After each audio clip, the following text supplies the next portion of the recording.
episode of the Bourbon Experience, and we're going to do a little bit of a different show this time. Trying to get a little bit more of a wider range of not just bourbon, even though we're big on bourbon, but this one, we're going to start a whole series on Know Your, and this one's going to be over the Irish. So Know Your Irish.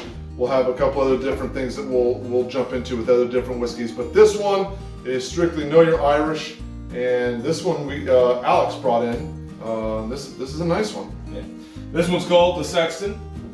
It's got a nice little hexagonal bottle shape, which really makes it terrible for pouring, but still kind of fun. It's a neat bottle. It's a neat bottle. Yeah. It is. Comes in at 40% ABV, 80 proof, and costs about $30 some dollars. Okay. Of course, that's Ohio MSRP, but yeah, they through this series we're going to try and get a little bit more in depth about the maker and the bottle and do tastings and all that type of stuff. Yeah. So I've been the one that kind of decided to do the research on this. The as far as we can tell, there's no transparency about who's making the actual juice inside, but we're pretty sure based on all this where it's distilled and everything like that it's Bushmills. At least that's everything that I can find is what it's saying. So Did you read this? this one. Show up before dawn, and you'll catch an old morning breeze with the unmistakable oak from breathing casks. So it's, Yeah, you can hear you just hear the Irish lady sitting there just telling you from the unbreakable breeze. So in other words, she farted.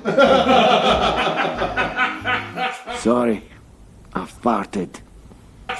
I don't know what else to say about that. I'm not getting that at all. So let's give it a minute. See what we think, guys. Super smooth. Yeah. Very, very fruity. Now, I like it. it did say. I thought it said it was finished in. Once filled with sherry, so that it was in a Spanish sherry cask. Yeah, Spanish Oloroso sherry casks. It is copper pot still, so you're not getting the coffee stills or anything like that. Yeah. It says rich dried fruit is what you're gonna get a nose. Yep. Yeah. Triple distilled like most Irish whiskeys, not all of them. That's nice. Yeah. Yeah. I like that. Yeah, it's Nice nose. Yeah. And then fruity little Very fruity. like chocolate malty. That is what I. yeah, I can see that. Okay. It's interesting because usually the Irish whiskeys don't have a whole lot of nose to them compared to the bourbon. Well, I think what you're getting with the bourbons is a huge powerhouse of what they are, and that's that caramel, that brown sugar, that whatever else that Whatever just All smells this, on. yeah. These Irishes, Scotches, Japanese whiskeys, whatever, they tend to be more nuanced in their flavor profile. But Yeah. but this one's comes out at you. Yeah, well, this is the one that when I started getting back into trying to drink whiskey other than Jameson, Why? Why would you do that? because that was my college deal. And, Yeah. this is the one I picked up, and But Jack was your college deal. Different scene. Jack's an asshole. Got legs. It does. Yeah. It does. I think it's the copper pot still in. It gives it that nice viscous Yeah. mouthfeel too when you get in there. Man, that dry fruit's really coming through as I put it up. Yep. Wow. Yeah. Man. Yeah, and I get a little Very bit something close. different every time. Like Yeah, it changed as I was drinking it. yeah, I mean I've had this many times before. The first time I had it, all I could get was that chocolate malt. Now and that dried fruit is coming Big through time. huge. Yeah. So it's kind of like almost like it's a candy dried fruit, Yeah, like yeah. some kind of cooked sugar type of like. Yeah. I think that's the. Wrap it in cotton candy, stick it over a fire, and there you go. I think it's also got that typical shortbread little vanilla shortbread that you get with most Irishes. I think that's something they tried for through the malting process of only doing like a half malted barley. You've always been. I definitely get shortbread. that. I definitely get the shortbread out of that. Yeah, well, the shortbread is one of my favorite things to make. At Man, that's Christmas I'm time, so. gonna go out and get a bottle of that. That's good stuff.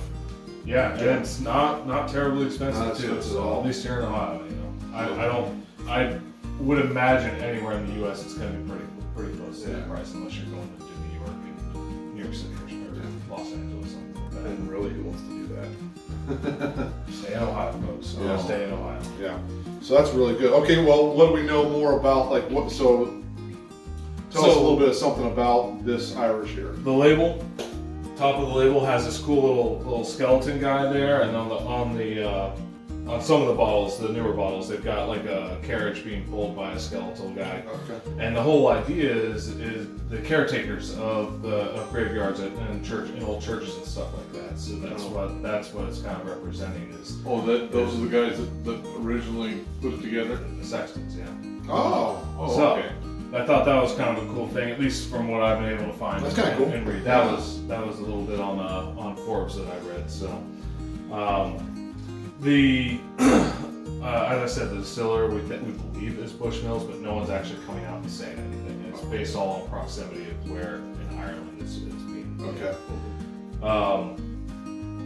So what we should do is probably try to do a tasting between this and Bushmills, but And, I'd be interested to find out. yeah, that'd be kind of. It's definitely going to be different from memory. It's been a long time since I've got a long time since I've had Bushmills. Well, and- I've got Jameson. We can compare to that. Well, but it's not going to be the same because so Middleton Distillery is Jameson. Bushmills is a whole different thing because those are the two that actually survived all of the whiskey issues that they had over there in Ireland. I can't remember if Middleton eventually bought them, but they kept it.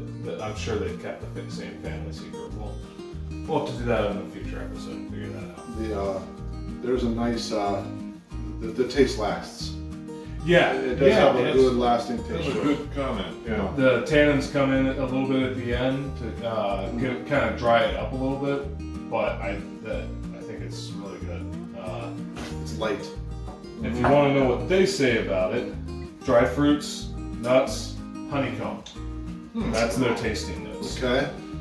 They don't give a whole lot on the nose and stuff like that, but of course I've got to go look. So I could go to places like Master of Malts is a good place for notes and stuff like that. And they're saying the aromas of nuts, marzipan. There you go, Adam. Marzipan. This is what I'd say. Marzipan. Yeah. Wow. Correct. See, all of a sudden the level of Yeah. the flavor wheel Sophistication. just went. Yeah, Like these guys should get caramel and vanilla every freaking time.